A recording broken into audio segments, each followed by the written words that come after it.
Moving away from the heavyweights, Errol Spence, Terence Crawford's the fight that we all want to see. I mean, as much as AJ Fury and the rest and Golovkin, Canelo, that Spence Crawford's the one that you ask 100 people, it's 50-50 split. People to make their arguments for both. I always edge towards Crawford, but I have no idea because I think Errol's still got a lot left. It looks like it will happen. Rumours are anyway, September, October. That's the fight, isn't it?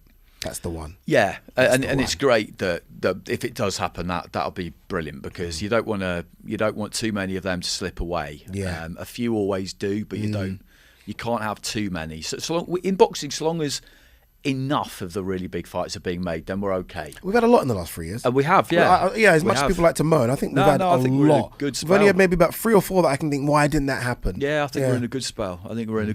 And I think I would go with Crawford as well. Yeah. I like Spence. You're about to I really You're like about Spence. to say but. Yeah, but I do think Spence is absolutely terrific. One of my favourite fights I've commentated on was his fight against Sean Porter, which was a brilliant fight. And when I was doing the Sky rankings, I would always have Spence ahead of Crawford because he was a unified champion. But Crawford's just, I think it might be because I've met Crawford in person, and it was Fury Wilder fight week because they were announcing his fight against Porter, and I just kind of. Again, I just found him very convincing. Not that he said much. He said very convincing. He said very, very little. But that when was he says he's going to beat you genuinely believe that. Okay, he's going to win. Then and he kind of he looks to me like he's one of these guys who will have that razor sharp competitive edge until the day he dies. Yeah. I remember talking to Barry about it, Barry Jones, and we were both saying that, like Josh Taylor, if you looked at him the wrong way. Walking down the street when he's 75, he's going to take your head off. Yeah, there might be a problem. Yeah. Another thing with Crawford as well that I like, and I know Errol does it now, but I've never seen Crawford out of shape.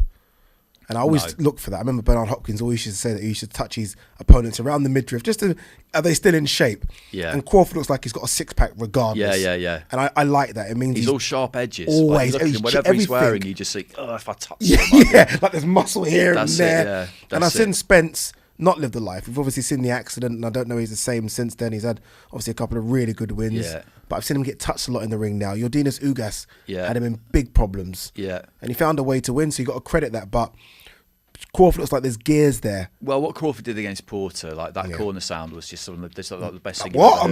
What? You think I'm losing? You think I'm losing? Right? Okay, then. One second. Let's get this done.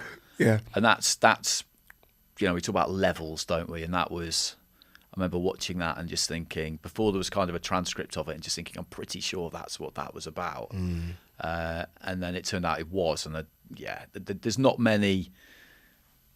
Spencer's is a top draw fighter, but I think Crawford is just that absolute, Hall of Fame level. First ballot Hall of Fame, special. And look, Spence might be there as well. And regardless, I think if Spence wins or loses, he's going to 154 pounds, and he might win a title there. Who knows? He's a big, big boy.